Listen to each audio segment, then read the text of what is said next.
मैं Rakesh Chauhan the Bhim education point पर आपका हार्दिक अभिनंदन, आपका हार्दिक स्वागत करता हूं साथियों। तो दोस्तों, पिछले कुछ समय से अपने गुप्त प्रशासन के बारे में चर्चा कर रहे थे, जिसके अंदर अपनों ने गुप्त प्रशासन की भली भांति जानकारी प्राप्त कर ली थी। फिर बात रही गुप्तकालीन कला, साहित्य और विज्ञान की, जिनमें से अपनों ने कला और स्थापत्य कला, यानी स्थापत्य कला किस प्रकार की रही, गुप्तकालीन जो साम्राज्य था उसमें कौन सा धर्म राज धर्म था, तो वो वैष्णव धर्म था दोस्तों। सर्वाधिक मूर्तियां किसकी मिली, बुद्ध की मिली। खड़े बुद्ध की मूर्ति कहाँ से मिली, बैठे बुद्ध की मूर्ति कहाँ से मिली, है ना। 7.5 फीट की बुद्ध की मूर्ति कहाँ से मिली, इनकी अपनों ने एक बहुत बड़ी चर्चा कर ली थी। फिर बात रही कला और साहित्य की। तो आज का जो अपना टॉपिक है वो साहित्य और विज्ञान, ये प्रशासन का अंतिम वीडियो, अंतिम पार्ट है दोस्तों। तो उससे पहले जो कल अपनों ने एक टॉपिक छोड़ दिया था, यानी बाघ की गुफाएं, बाघ की गुफाएं, अपनों ने अजंता की गुफाओं की बात कर ली। बाघ की गुफा, अपनों ने अजंता की गुफा की बात कर ली कि किसने उसकी खोज की, उसमें कितनी गुफाएं थी, कौन कौन सी गुफाएं गुप्त काल से संबंधित थी, उनमें किस प्रकार के चित्र अपने को मिले, किसने उनको बनवाया था। तो इनकी अपनों ने एक चर्चा कर ली थी। फिर बात रही बाघ की गुफाओं की। जो बाघ की गुफाएं हैं ये भागीन नदी के तट पर है दोस्तों, भागीन नदी के किनारे है। अगर मैं बात करूं इनकी खोज की, तो 1818 में एक डेंजन फील्ड नामक व्यक्ति ने, डेंजन फील्ड नामक एक व्यक्ति ने इनकी खोज की थी। अगर बात करूं इनकी संख्या की, कि जिस प्रकार अपनों ने पढ़ा था कि अजंता की गुफाएं थी, उनकी संख्या 29 थी। 29 में से 25 विहार थे, 4 चैत्य थे। विहार और चैत्य क्या थे, इनकी अपनों ने पिछली क्लास में चर्चा कर ली थी। बाघ की गुफाओं की खोज 1818 में हुई। और संख्या में कितनी थी, तो दोस्तों संख्या में 9 थी, संख्या में 9 थी। अब थोड़ी और वार्ता कर लेते हैं इस पर। संख्या में 9 थी, क्या 9 की 9 आज अपने को पूर्णतः देखने को मिल जाती है? नहीं, इनमें से सिर्फ 5 गुफाएं ही सुरक्षित है, बाकी जो 4 गुफाएं हैं वो नष्ट, खत्म हो चुकी है। कौन कौन सी गुफाएं? नंबर 6, 7, 8 और 9, ये जो 4 गुफाएं हैं, 6, 7, 8 और 9, ये 4 गुफाएं पूर्णतः क्या हो चुकी है दोस्तों?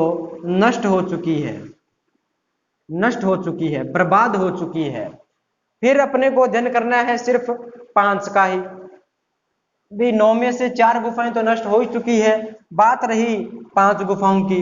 तो ये 5 गुफा कौन कौन सी है, क्या इन सभी में चित्र हैं या नहीं, अब इसकी बात रही। भी आपकी जानकारी के लिए बता देता हूं दोस्तों कि जो 5 गुफाएं हैं, इनमें पांचों के पांचों गुफाओं के अंदर अपने को चित्र नहीं मिलते। तो चित्र किन में मिलते हैं वो देखना। 1 नंबर की गुफा, 2 नंबर, 3 नंबर, 4 नंबर और 5 नंबर। जो 1 नंबर गुफा है उसको ग्रह गुहा कहा जाता है, ग्रह गुहा कहा जाता है। 2 नंबर गुफा को पंच पांडु गुहा कहा जाता है। जो 2 नंबर की गुफा है उसको पंच पांडु गुहा, 1 नंबर को ग्रह गुहा कहा जाता है। जो 3 नंबर की गुफा है उसको हाथी खाना कहा जाता है, हाथी, हाथी खाना कहा जाता है दोस्तों, उसको हाथी खाना कहा जाता है। 4 नंबर की जो गुफा है उसको रंग महल कहा जाता है, रंग महल। 5 नंबर की गुफा को पाठशाला कहा जाता है। फिर बात रही कि इनमें से चित्र किन किन में है, तो दोस्तों 4 और 5 नंबर की जो गुफा है, 4 और 5 नंबर की जो गुफा है, सिर्फ इन 2 गुफाओं के अंदर ही चित्र मिले हैं। बाकी पहली गुफा, दूसरी और तीसरी गुफाओं के अंदर जो चित्र है वो नहीं मिले हैं अपने को। दोबारा देखो, बाघ की गुफाओं की बात कर रहे हैं, 1818 के अंदर खोज की किसने? डेंजनफील्ड ने खोज की। मिली कितनी? 9 मिली। 9 में से सभी सुरक्षित नहीं है, सिर्फ 5 ही सुरक्षित है। 5 कौन कौन सी है, उनके क्या नाम है, उनकी अपनों ने चर्चा कर ली। सिर्फ 2 गुफाएं, 4 नंबर की गुफा और 5 नंबर की गुफा के अंदर अपने को जो चित्र है, ड्राइंग है, वो सुरक्षित मिलती है। अब जिस प्रकार अपनों ने पढ़ा था कि अजंता की गुफाएं, अजंता की गुफाओं का जो चित्र बने हुए थे वो किस विषय पर आधारित थे, वो किस विषय पर आधारित थे? तो जो अजंता की गुफाओं की अगर मैं थोड़ी सी बात करूं, अजंता की गुफाओं का जो विषय वस्तु था वो था दोस्तों धर्म। अर्थात उस समय बौद्ध यानी सर्वाधिक मूर्तियां बुद्ध की मिली, राजधर्म वैष्णव धर्म था, तो उसकी जो झलक है वो इस अजंता की गुफाओं में अपने को प्राप्त होती है। परंतु जो बाघ की गुफाएं हैं, परंतु जो बाघ की गुफाएं हैं, इनकी जो विषय वस्तु है वो धार्मिक नहीं है। तो धार्मिक नहीं है तो कौन सी विषय वस्तु है? तो इनकी विषय वस्तु लौकिक जीवन, लौकिक जीवन जैसे नाच यानी नृत्य, गायन, वेशभूषा, वेशभूषा, आभूषण, इनके चित्र अपने को प्राप्त होते हैं। यानी लौकिक जीवन, नृत्य, गायन, वेशभूषा, कला, इन सभी का अपने को इसमें जानकारी प्राप्त होती है। भी अगर आप कभी बाघ की गुफाओं देखेंगे तो इन 2 में चित्र मिलते हैं। इनमें 6 चित्र बड़े फेमस हैं। 6 चित्र याद करने की जरूरत नहीं है, परंतु सुनिएगा एक बार कि इनमें एक चित्र, एक मंडप है, मंडप के अंदर एक खिड़की है, खिड़की के अंदर जो खिड़की के सामने 2 युवतियां, 2 लड़कियां बैठी है, जिनमें से एक लड़की बैठी हुई है और एक लड़की उस दूसरी युवती के पैर दबा रही है। तो एक इस प्रकार का चित्र मिलता है। एक राजा और सैनिकों का चित्र मिलता है, एक जोड़े का चित्र मिलता है, 2 आपस में बैठकर वाद विवाद कर रहे हैं। इस प्रकार के जो दैनिक जीवन है अर्थात लौकिक जीवन, धर्म से संबंधित इसमें चित्र नहीं प्राप्त होते। तो सिर्फ ये चीज इसको अजंता की गुफाओं से अलग करती है, बाकी संख्या इसकी अलग है, उसकी अलग है, तो उसके साथ तुलनात्मक अध्ययन अपने नहीं कर सकते। तो अपना जो स्थापत्य कला का एक टॉपिक रहा था बाघ की गुफाएं, उसको अपनों ने कंप्लीट कर लिया। उम्मीद है आपको समझ में आ गया होगा। इससे ज्यादा बाघ की गुफाएं में कुछ नहीं है। अब बात करता हूं मैं गुप्तकालीन साहित्य। अब बात करता हूं दोस्तों मैं गुप्तकालीन साहित्य, गुप्तकालीन साहित्य की, और इसके बाद में गुप्तकालीन विज्ञान की चर्चा अपने करने वाले हैं। अब गुप्तकालीन साहित्य के अंदर जैसे देखते हैं कि इस समय भारत के महान महान जो विभूतियां थी, जैसे कालिदास है, घटप्रकर है, शंकु है, अमर सिंह है, ब्राह्मयर है, भारवी जैसे विद्वान इस समय उनके दरबारों में विराजा करते थे। अगर मैं बात करूं दोस्तों कालिदास की, तो कालिदास को कौन नहीं जानता। इन्होंने अपनी जो नाटक हैं, जो काव्य खंड हैं, उनमें प्रेम और सादगी से भरपूर बड़े बड़े महाकाव्य महाखंड लिखे हैं। तो कालिदास को वी.एन. स्मिथ ने, कालिदास को विंसेंट स्मिथ या वी.एन. स्मिथ ने भारत का क्या कहा दोस्तों? भारत का शेक्सपियर कहा है। शेक्सपियर कहा है दोस्तों। भारत का शेक्सपियर की बात आई, कौन है? कालिदास है। इसको भारत का कवि शिरोमणि कहा जाता है, यानी कवियों में सबसे श्रेष्ठ। अब इस समय कुछ साहित्यिक ग्रंथ हुए जो बड़े ही महत्वपूर्ण हैं। सीधा डायरेक्ट इससे अपने क्वेश्चन पुटअप हो जाता है, तो उसकी चर्चा करते हैं दोस्तों अपने। नंबर 1 पर बात करता हूं मैं शूद्रक। शूद्रक ये एक विद्वान का नाम है। शूद्रक ने एक पुस्तक लिखी थी मृच्छकटिकम। मृच्छकटिकम इस समय दोस्तों नाटकों, व्याकरण और साहित्य, इन तीनों चीजों का अभूतपूर्व विकास हुआ था। इसकी चर्चा अब एक एक करके अपने करने वाले हैं। शूद्रक ने मर्स्यकटिकम नामक एक पुस्तक लिखी। उस पुस्तक के अंदर था क्या, उस पुस्तक का विषय वस्तु क्या था? तो दोस्तों जो वो पुस्तक थी वो है एक निर्धन ब्राह्मण है, एक निर्धन ब्राह्मण है जिसका नाम है देवदत्त। देवदत्त देवदत्त नामक एक ब्राह्मण है। वह देवदत्त नामक एक ब्राह्मण है, वह वसंत सेना नाम की एक उसकी प्रेमिका थी। वसंत सेना वसंत सेना नाम की उसकी एक प्रेमिका थी। देवदत्त या चारुदत्त नाम का एक ही बात है, दोनों नाम मिलते हैं। देवदत्त या चारुदत्त नाम का एक निर्धन ब्राह्मण था, उसके प्रेमिका थी वसंत सेना। इन दोनों के मध्य का जो प्रेम प्रसंग है वो इस मर्स्यकटिकम के माध्यम से बताया गया है। ये दोस्तों एक ऐसा पहला नाटक है जो किसी राज परिवार पर न लिखकर एक साधारण परिवार पर लिखा गया है। अगर आगे मैं थोड़ी बात करूं इनकी, तो आगे अपने को अमर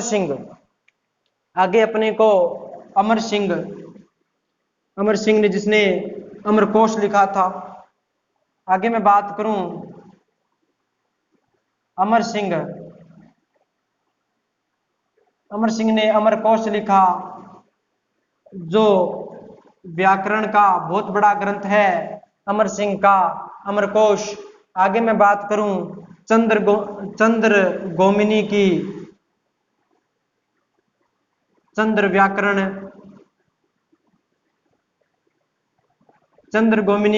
व्याकरण। ये दो ग्रंथ दोस्तों किससे संबंधित है? तो ये जो दो ग्रंथ है ये व्याकरण से संबंधित है।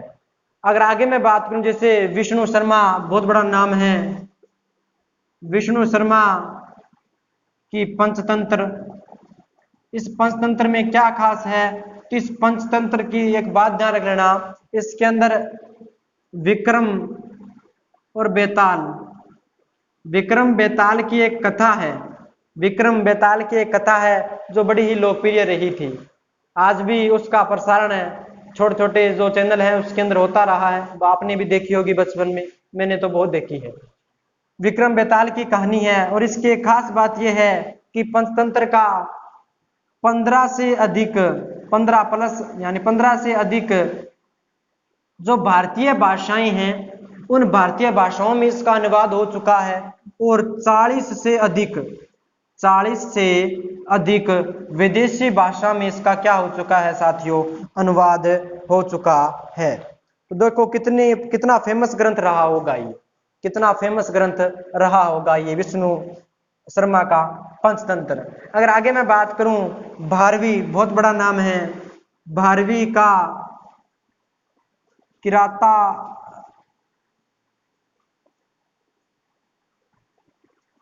किराता अर्जुनीय, भारवी का किराता अर्जुनीय नामक एक ग्रंथ है जिसके अंदर जब पांडव अज्ञातवास में घूम रहे थे उस समय भगवान शिव द्वारा एक शिकारी का वेश धारण किया जाता है और अर्जुन और किरात के मध्य जो वाद विवाद होता है उसकी चर्चा इस किरता अर्जुनीय जो ग्रंथ है इसके अंदर की गई है। आगे अगर मैं बात करूं कि भास, एक बहुत बड़ा नाम है भास का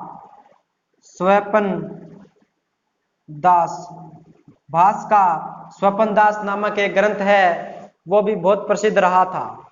तो ये दोस्तों कुछ साहित्य ग्रंथ हैं, जैसे मैंने बताया आपको शूद्र का मर्स्यकटिकम, अमर सिंह का अमरकोश, चंद्रगोमिनी का चंद्र व्याकरण, विष्णु शर्मा का पंचतंत्र, इसकी क्या बातें हैं, भारवी का किरता अर्जुनीय और भास का स्वपन दास दत्त।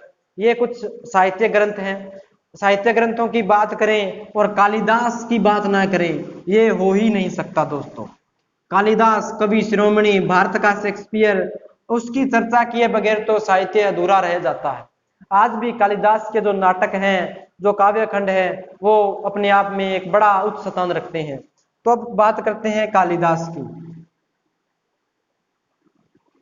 जैसे मैंने आपको बता दिया कि कालिदास को V.S. स्मिथ ने भारत का शेक्सपियर कहा है। भारत का शेक्सपियर कहा है। कालिदास को कवि शिरोमणि कहा जाता है, यानी कवियों में सबसे ऊपर कालिदास कवि शिरोमणि कहा जाता है। इसका कालिदास और जो भारवी भी एक बहुत बड़े विद्वान थे, उनकी अपने चर्चा अभी की थी। भारवी, कालिदास और भारवी का जो उल्लेख है वो ऐहोल अभिलेख के अंदर भी अपने को प्राप्त होता है। थोड़ी सी जानकारी ऐहोल अभिलेख के बारे में बता देता हूं। ऐहोल अभिलेख जो है वो 632 ईस्वी का है। 632 ईस्वी का है। चालुक्य एक वंश हुआ था जिसमें बादामी चालुक्य बड़े ही फेमस थे। बादामी चालुक्यों का एक नरेश था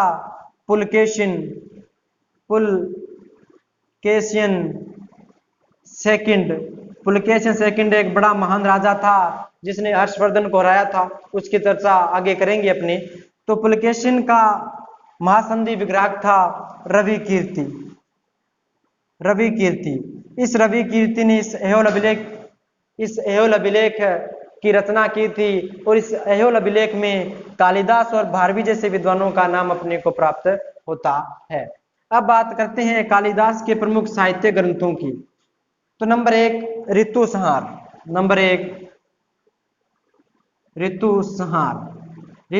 ग्रंथ क्या है? ये एक काव्य खंड है। इस काव्य खंड में भारत की जो 6 ऋतुएं हैं, भारत की 6 ऋतुओं का उल्लेख किसमें किया गया है? इस ऋतुसार नामक इस ग्रंथ में किया गया है। और एक ग्रंथ इसका है मेघदूत ग्रंथ। ये किसी वैदिक या किसी पौराणिक जो कथाएं हैं उनसे नहीं लिया गया या उन पर आधारित नहीं है। इसकी एक अपनी विषय वस्तु है। इसके अंदर एक यक्ष है जिसको धन के पति यानी कुबेर देव ने क्या दिया था? श्राप दिया था। श्राप देने के बाद ये इस यक्षिणी से क्या हो गया? जुदा हो गया, यानी विरह अर्थात अलग हो गए थे। तो इसके अंदर जो यक्ष है वो इस मेघ अर्थात बादल से एक गुहार करता है, पुकार करता है कि तुम मेरा संदेश उस यक्षिणी तक पहुंचा दो। तो इसमें इस प्रकार की एक मर्ममयी हृदय स्पर्श करने वाली एक भावुक घटना का उल्लेख किया गया है, जो इस कालिदास जैसे महान कवि की श्रृंगार रस को अपने सामने प्रकाशित करता है। अब इसके अन्य ग्रंथों की अगर बात करूं, ऋतुसंहार था, मेघदूत था, और अगर मैं बात करूं आगे कुमार संभव। नंबर 3 कुमार संभव जो ग्रंथ है ये भी एक महाकाव्य खंड है। इसमें जो महादेव हैं, महादेव अर्थात शिव, महादेव व पार्वती का जो पुत्र था, कौन था? एक तो गणेश था, गणेश के सिवा कार्तिकेय। जो कार्तिक अर्थात उसको कुमार कहा गया है कि कुमार अर्थात कार्तिक का जो जन्म है, उस जन्म से संबंधित जो अपने को पौराणिक कथाएं मिलती है, उन कथाओं का उल्लेख इस कुमार संभव नामक इस ग्रंथ में दिया गया है। अब इनकी एक श्रेष्ठ कीर्ति जो आज भी बड़ी प्रचलित है, सुनने में बड़ा अच्छा लगता है, अभिज्ञान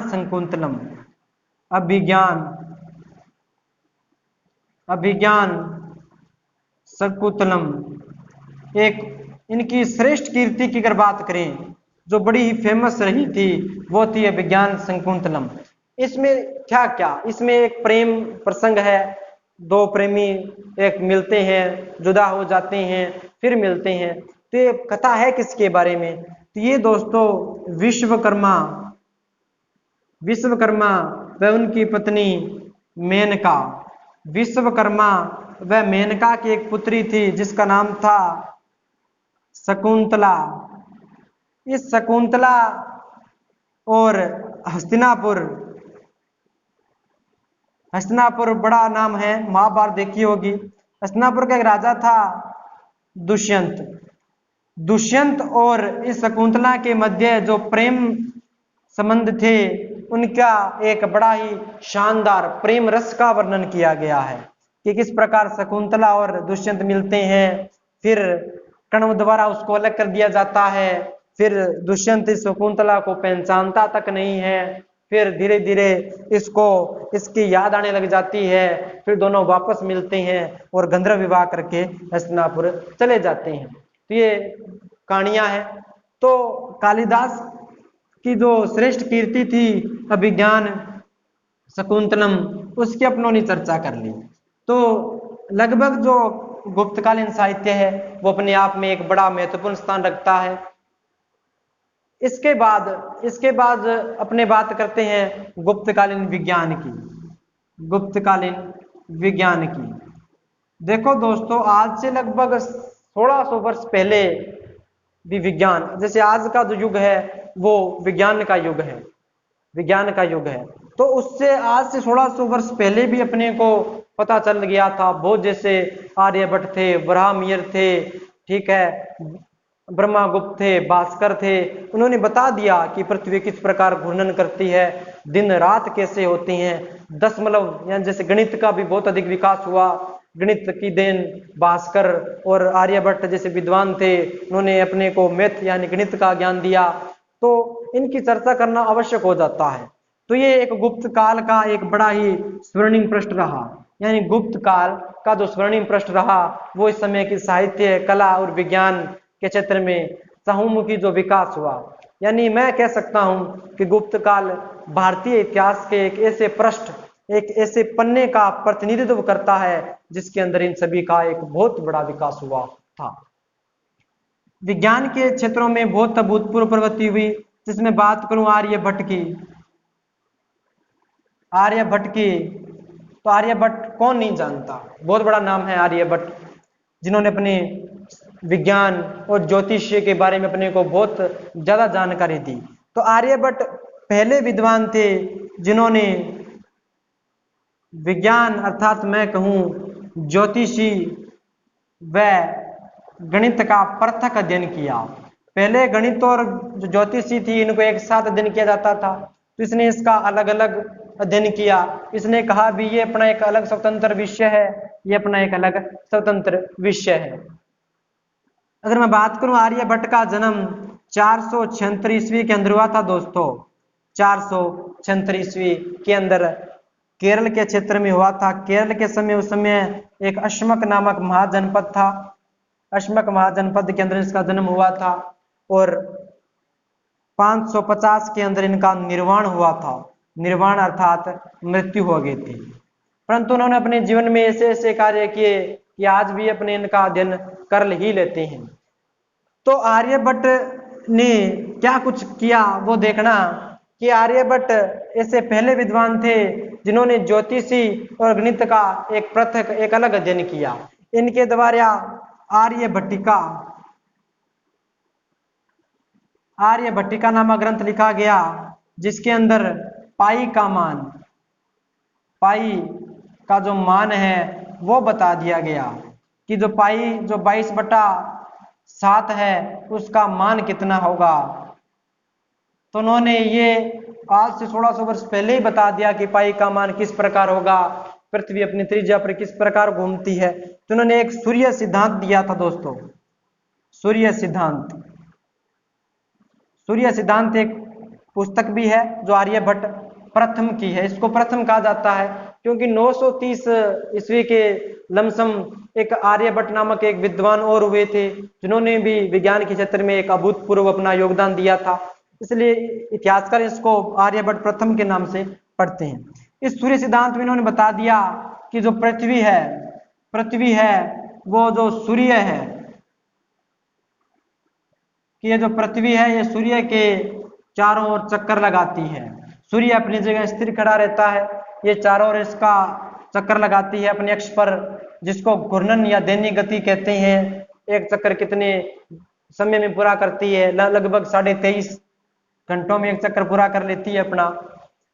तो इस आज के जो तथ्य हैं, आज के जो वैज्ञानिकरण युग है, आज से 1600 वर्ष पहले भी आर्यभट्ट जैसे महान विद्वानों ने इसकी चर्चा कर दी, पृथ्वी गोल है। ये अपने अक्ष पर चक्कर लगाती है। ग्रहण कैसे होते हैं, सूर्य ग्रहण कैसे लगता है, चंद्र ग्रहण कैसे लगता है, इनकी अपने को जानकारी दे दी। ये सूर्य ग्रहण चंद्र ग्रहण अपने आप में एक बहुत बड़ा सेपरेट टॉपिक है, उसको अपने ज्योग्राफी में पढ़ेंगे और तो बहुत बड़ा अध्ययन करेंगे दोस्तों इसमें। और अगर मैं बात करूं तो आर्यभट्ट ने दशमलव प्रणाली को भी जन्म दिया।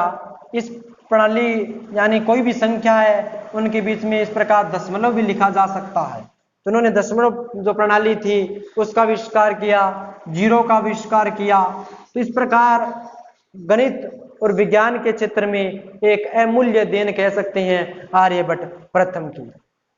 तो ये थोड़ा ध्यान लेना, आर्यभट्ट भट्टिका और सूर्य सिद्धांत नामक पुस्तक लिखी जिसमें पाई का मान दिया था, पृथ्वी का घूर्णन और दशमलव और जीरो इनसे संबंधित अपनी जानकारी इन्होंने प्रस्तुत की थी। अब इसके आगे आता है ब्राह्मीयर।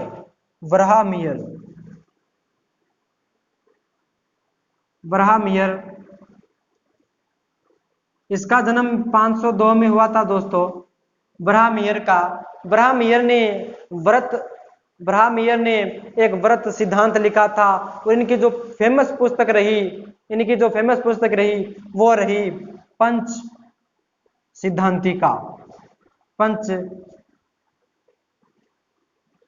सिद्धांतिका नामक एक पुस्तक थी जो इनकी बड़ी ही फेमस रही। इन्होंने भी पृथ्वी और इसके घूर्णन संबंधी अनेक अपने को जानकारी दी। उसके बाद में अगर मैं बात करूं तो भास्कर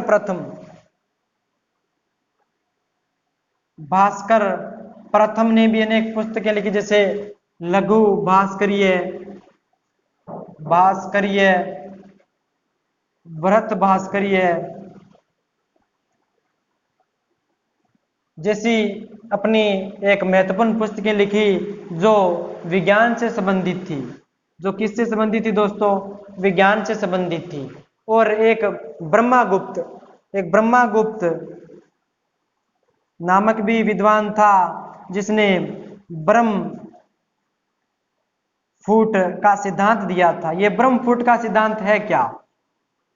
अपने कहते हैं कि गुरुत्वाकर्षण बल की खोज न्यूटन ने की थी, बिल्कुल एक प्रमाणिक तौर पर न्यूटन ने की थी, परंतु इन्होंने भी आज से बहुत समय पहले बता दिया था कि अपने कोई वस्तु ऊपर फेंकेंगे वो नीचे आएगी। पृथ्वी के अंदर एक ऐसा अलौकिक बल है जो उस वस्तु को अपनी ओर आकर्षण करता है। तो ऐसा सिद्धांत आज से बहुत समय पहले भी दिया जा चुका है दोस्तों, ब्रह्मगुप्त नामक एक विद्वान से। तो दोस्तों ये अपनी चर्चा रही आज की गुप्तकालीन साहित्य और विज्ञान की। उम्मीद करता हूं आपको समझ में आएगी। अपने एक बहुत बड़ी चर्चा की है साहित्य की, विज्ञान की, स्थापत्य कला की, प्रशासन की, गुप्त पूरा का पूरा वंश की। तो एक बहुत अलग एक बड़ा सीक्रेट टॉपिक बन गया, इसको देखना जरूर एक बार। अगर पसंद आए तो लाइक और शेयर भी कर देना दोस्तों। तब तक के लिए धन्यवाद। आगे जल्द ही इतिहास को यथावत रूप से एकीकृत रूप से अपने लेकर चलते जाएंगे। इसके बाद में हर्षवर्धन काल, चालुक्य वगैरह वगैरह आगे चलते हुए एक दिन अपने भारत को आजाद करा देंगे। दोस्तों मिलते हैं जल्दी। Okay, thank you.